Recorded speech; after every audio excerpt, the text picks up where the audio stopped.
Tonight, celebrating Vancouver Island's best. So I tuck those fingers in. Volunteering their time to teach children to respect animals. You have to ask the owner first. Giving back and having a good time doing it. Tell me another job where the job description says you'll have 5 to 6 hours of fun every week. And teaching kids about the virtues of life. I like helping, flexibility, and loyalty.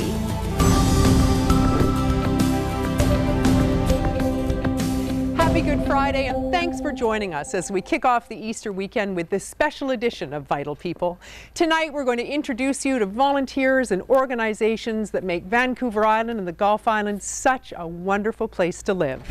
And we're hosting tonight's show from the Horticultural Center of the Pacific. Where's that, you might ask? Here's your answer. It's hard work maintaining a garden encompassing 10 acres of the more than 100-acre Horticultural Center of the Pacific. Beautiful morning, Fort. But these volunteers keep coming back for more. And many of them have been around here for 20 and 30 years. And in most cases, they're frequently more knowledgeable than many of the staff. I've been a gardener all my life. I grew up on a farm. but there's always more to learn.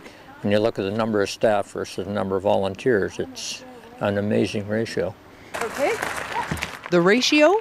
15 paid staff, more than 200 volunteers, caring for 10,000 varieties of plants, conserving and restoring habitat, teaching landscaping and innovative programs to horticulture students and professionals, even opening the gardens for tours, weddings, and memorial services. It's like a really well-kept secret so far. We're trying to change that. Excellent. Good job. Clients from the Garth Homer Society have been volunteering at HCP since 2006. I like working here, and the best part is it's a nice day today. We have lunch up here and everything. More invasive. It gives our clients a real opportunity to experience other things, develop skills, work in an inclusive setting, and working with nature. The little ones that are left, you want to just start cutting those? It's a great place to grow friendships, too. For me, that's a big thing because I've just moved to town. Camaraderie is definitely a big thing. The evolution of the garden. And the evolution of programs. For the first time, HCP is bringing together First Nations experts and others interested in food sustainability. There are many First Nations in the CRD who are already involved in growing their own food. And so the intent here is to get them all together for them to talk about what works, what doesn't work, what are the solutions, what are the challenges. HCP is seeking input from those closely involved with food security at community levels, both urban and rural, and hopes this will be the first of many such workshops. Try and discover common tools, common learning methods that can be used not just here in Victoria, which is, of course, the Garden City of Canada, but also in places as far away as Fort St. John or even Winnipeg. Find out more at hcp.ca. And Roger Charles tells me that food sustainability workshop went very well, and they're planning another one for the fall. Check with the website for more info. More volunteers hard at work building a fence. Guys, was education important to you? Oh, sure was. Of course education is important, and you know what? The Victoria Foundation oversees a remarkable legacy left by a BC man who was passionate about learning. I don't think it's a secret that Aboriginal people haven't had a lot of success in the K-12 system. John Chenoweth is a dean at the Nicola Valley Institute of Technology, which offers post-secondary education to Aboriginals. Well, NVIT is the smallest post-secondary school. We're in Merritt, which has a population of around 8,000. We've got students coming to us thinking we're bright lights. So imagine that student dropping into Vancouver or Victoria or Kelowna, Kamloops or Prince George.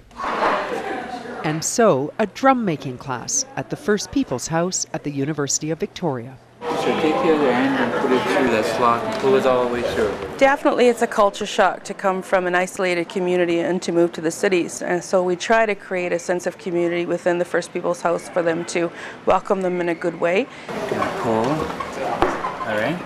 Opened in January of 2010, UVic's First People's House offers an academic and cultural centre for Indigenous students. When an Indigenous student has a culturally sensitive, relevant, and safe place to study and get encouragement, it completely impacts how well they do in their studies. It is like a home, and it's also being welcomed, invited, and accepted. If I'm lost or like I'm falling behind because I don't know how to survive in the big city, like it's good to know that they'll be here to help. Also helpful are scholarships. One of the organizations in partnership with the Victoria Foundation is the Irving K. Barber BC Scholarship Society, because while the Indian Act of 1876 states post-secondary education will be funded for First Nations, the reality is it's not. I'll use my own Indian band as an example. It's Upper Nicola Indian Band in Merritt. They will receive a set amount of funding to support students in post-secondary.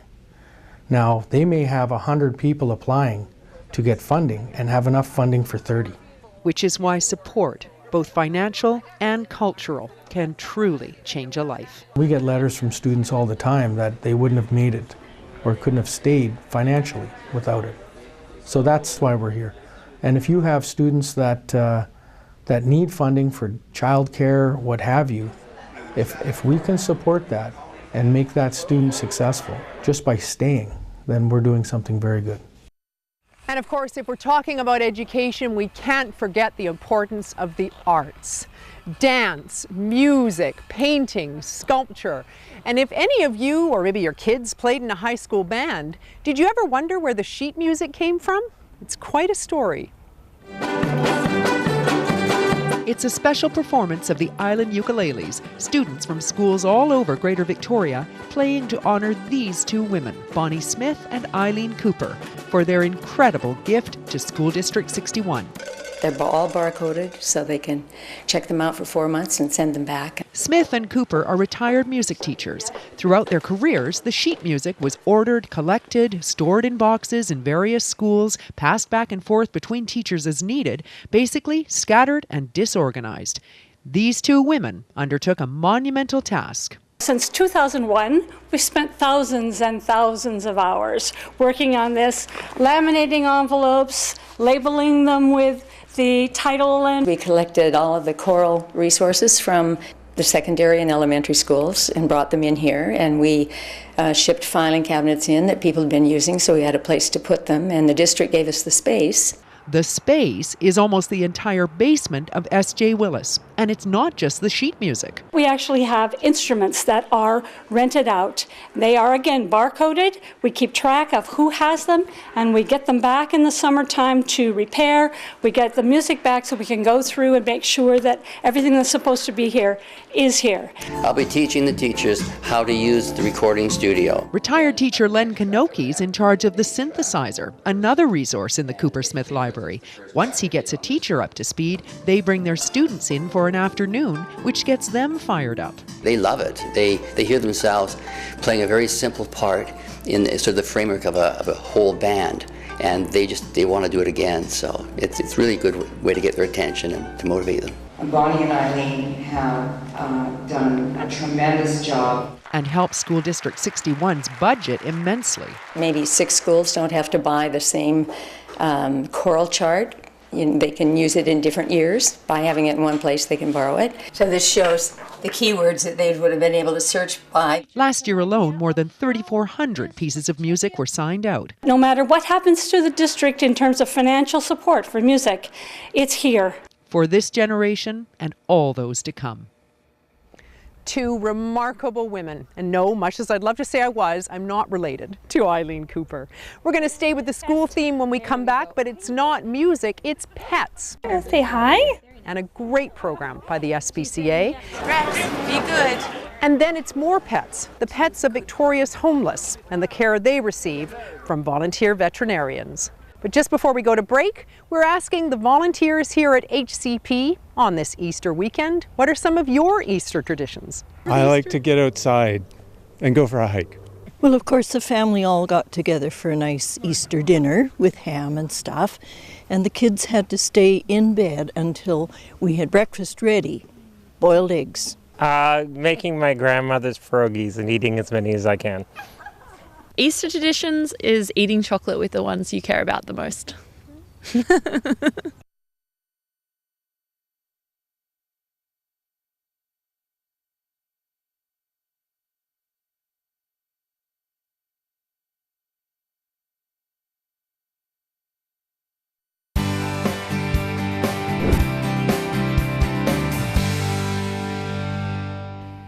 Welcome back to the Horticultural Center of the Pacific. And you know, along with all these amazing volunteers, you can just come here and for a small admission, you can enjoy a beautiful walk. And even bring your dog. It's dog friendly here at HCP. Now, of course, we all need to remember that our pets can be a wee bit unpredictable. But how do we teach our kids to be aware? The SPCA is taking that on. If pets could talk, what do you think they would say? Brianna McDonald is the BC SPCA's humane educator. Gee, I could use a walk. The Society for the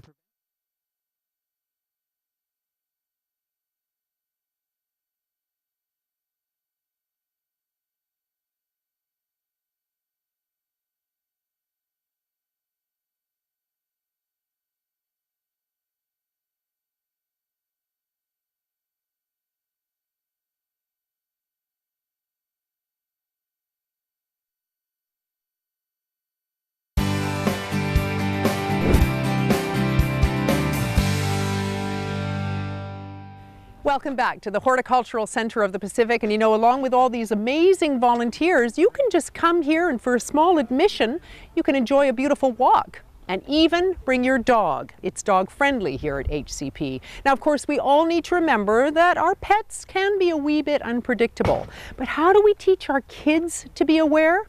The SPCA is taking that on. If pets could talk, what do you think they would say? Brianna McDonald is the BC SPCA's humane educator. Gee, I could use a walk. The Society for the Prevention of Cruelty to Animals offers various community programs, volunteers teaching compassion and respect for animals. We don't want to tease animals because they have feelings just like us. We don't like it when we're teased, right? So do you think animals would like it if they're teased? No. Using books and puppets. Now, do you think it's a good idea if I hold my mouse like this? McDonald has these kindergarten students enthralled. We are going to treat these mice as if they're real mice, okay? If we have kids that are allergic or scared of animals, we can do it just with the puppets that we saw today. We have big life-size stuffed dogs and kittens and cats and rabbits. What might she do if she's saying, no thank you, I don't want to be a pet today? But the visit really kicks into high gear when Kinnan is introduced. So we're going to tuck those fingers in, let Kinnan sniff. Kids are different than adults. Animals are really good at figuring out our crazy language that we just expect them to know, but kids act in a different way, so it's really important for the kids to learn what animals are telling them so they can learn when to back off. Right under the chest. They just get overwhelmed with enthusiasm, and it's really neat to see, but it's just teaching them to self-regulate. Staying standing, that's perfect. What did you learn? You put your hand out, let the dog sniff, and if it licks you, then you can pet the dog. You pet it slowly. You pet them gently. You have to ask the owner first. What if you came up to the dog and it went? Then it means you couldn't pet it. Say hi. Oh, I think it was so amazing to see how the kids responded to Kinnan, and when they learned how to be kind to animals, that translate into ways to be kind to one another in our classroom. So it was really neat to see them make those connections. Let her sniff you. And to spread the knowledge, too. Part of the thing about talking to kids is that not only do you get that generation, you get their parents as well. Good job, guys. It's wonderful to see how much the volunteers at the SPCA care about animals, just like veterinarians do. In fact, there's a group of vets that care so much, they volunteer their time for Victoria's less fortunate and their pets. So yeah, he's got a fractured tooth there. Max is in pain, but thanks to these volunteer vets, he's getting the help and medication he needs. We're trying to meet the needs of homeless and low-income pet owners in Victoria. Rex, be good. Dr. Vermeulen founded Vets for Pets in September 2009. She saw 8 pets that day. Now, she and about a dozen volunteers see close to 60 pets once a month, 10 months a year. We provide free vaccines, free flea control, free deworming. We try to manage skin disease, eye infections, ear infections. But that tooth could cause him problems long term, so we'll have to keep an eye on it, okay? The free vet care is a huge relief to Max's owner, Susan. Almost definitely. I couldn't afford it. Emily, smile. Because for low-income or homeless Victorians, caring for themselves is tough enough. Finding money to care for their dearest companions can be almost impossible. I think the hardest stories we see here are people who come and their animals have something significantly wrong with them, whether it's a lump or something like that, that we don't have the diagnostics to do here. So good ear scratches, hug his head closer to your head. Because here is the courtyard of our place. When I wanted to start doing consistent free veterinary care for the homeless people, I actually had a bit of a challenge finding a space that would let us come in. And Our Place Society really stepped up. It seems to be pretty good. Apparently we're on a quiet day, but it seems pretty steady so far. It feels really good. We're helping the animals and we're helping the people, so I feel like we're really providing a nice service for the community. They haven't seen the vet yet. They have simple issues. It's reassurance for our animals that they have people out there, willing to give their time and effort to look after them all. And while the veterinarians volunteer their time and pharmaceutical companies donate some drugs, funding is always a challenge. A tax-deductible donation to Our Place, specifying Vets for Pets, will go a long way to help the best friends of Victoria's less fortunate. Because I'm a pet lover, that story just warms my heart. But there's another challenge facing the street community that'll break your heart, and that is grief and loss. And Victoria Hospice is doing what they can to offer support. It's a fact of life and death. Hospice, staff and volunteers caring for the dying and giving support to their families. We have as many as 400 patients and families registered with us at one time. We have 17 beds on our unit. Which means much of the care is done in patients' homes. That's medical support, nursing, spiritual care, psychological support, tangible support. But what about those who have no home? We do a memorial service almost every week, so there's people that pass away on a regular basis from this community, and it's hard for people to, all of a sudden, they're with somebody one day and the next week they're gone. Victoria's street community experiences death more often than most of us could endure. Huge grief and loss. They've lost often families, they've lost homes, jobs, they've lost normalcy in their life. What we do is we help the sick, the needy, and the poor.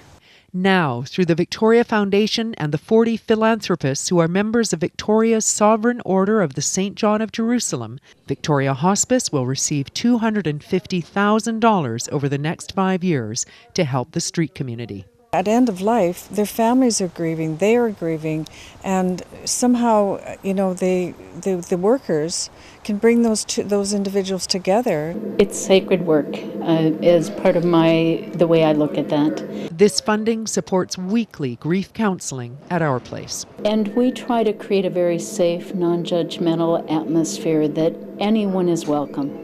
Anyone, including staff for the larger community, can come and be a part of this group. Because tragically, as this ever-expanding memorial wall shows, death is a never-ending part of life for this community. They experience the same kind of grief and loss as the rest of us, just even more so, because it's constant. When we come back, we'll introduce you to Big Brothers, Big Sisters, an organization that's been pairing young people with adult mentors for more than 35 years. And speaking of kids, we'll introduce you to a kids' art program that's also letting kids know they matter.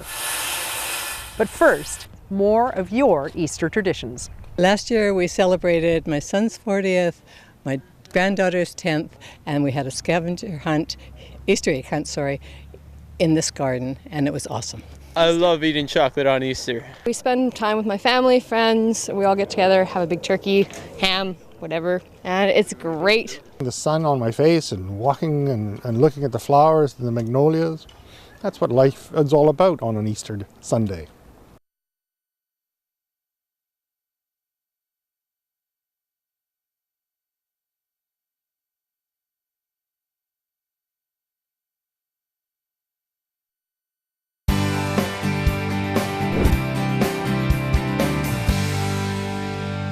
Welcome back to our Good Friday Vital People special. You know, the Victoria Foundation was founded in 1936, connecting people who care with causes that matter. And now it manages millions of dollars bequeathed through charitable gifts and donors. And it takes that money and distributes it through grants to organizations making a difference. One of the grant recipients is Big Brothers Big Sisters. Do you remember your first meeting at Big Brothers when you went for the picnic? It was 10 years ago that Patty Wesley and her sons attended that picnic, a few years after their lives changed forever. After my husband died, my boys were about 5 and 8 at the time. My oldest son met his first big. Family and friends supported the young widow. The boys found really good role models in their soccer and baseball coaches, but I started to see a need for them to be able to have one-on-one experience with a guy. I'm Rhonda. Patty turned to Big Brothers Big Sisters. We are in the business of mentoring. We provide mentors for vulnerable children in the community. I've always admired what Big Brothers Big Sisters does, and so I approached them. Mike Wyeth's 4 children were grown, and he had time to help out a kid who might need a friend. Wyeth underwent the thorough screening process, which eventually led to Patty's younger son, Nick. I was pretty young. I think I was 9 at the time. We started doing things on a weekly basis. We just got together. Doing things like tennis and hiking. I wasn't really interested in hiking and activities and all that because I was kind of a guy who likes to sit inside and play video games and be lazy and all that, right? And this is their 6th anniversary together. It's a 1-year commitment to be a big brother or sister. And a lot of people will say to me, oh, how good of you. Like I'm doing something that's, you know, it's hard work or something. And my response is, well, tell me another job where the job description says you'll have 5 to 6 hours of fun every week. We've done so many different things. It's like hard to like wrap your head around like all the things we've done. Like looking back at it, it's like so fortunate. And as often happens with bigs and littles, Mike's mentorship has become so much more. I consider myself a friend of the family now. I can't even imagine what I would be doing without him, right? Because he's just there. Like he's just always been there. Well done. I can't picture not having Mike there. So much fun to meet those two. Of course, there's many organizations out there that are helping to mentor our young people and support their parents. Pacifica Housing is another one. We manage 800 units throughout Nanaimo, Duncan, and Greater Victoria. Pacifica Housing's executive director knows this nonprofit is changing lives. It really is a great opportunity for families to have a safe place to call home so that they are able to concentrate on all the different issues that they face in their life and raise their children. Well, let's open it and see what happens then. And offer those children both a home and a sense of community. It was a dream of mine when I came to Pacifica to be able to offer some programming for the families. 3 years ago, Pacifica created the Virtues Project. We come together and do some activities and learn about virtues that make up our personality, and then we learn how to practice them. I'm making a Minecraft game. Fallon's favorite virtue is friendliness. Because if you're not friendliness, then you won't have friends. I like helping because helping is when somebody's hurt, then you can just help them up, and when you're at school, you can always go get somebody to help them. Flexibility and loyalty. I'm really loyal to my friends and family, and I'm pretty flexible about my schedule or whenever I'm doing something.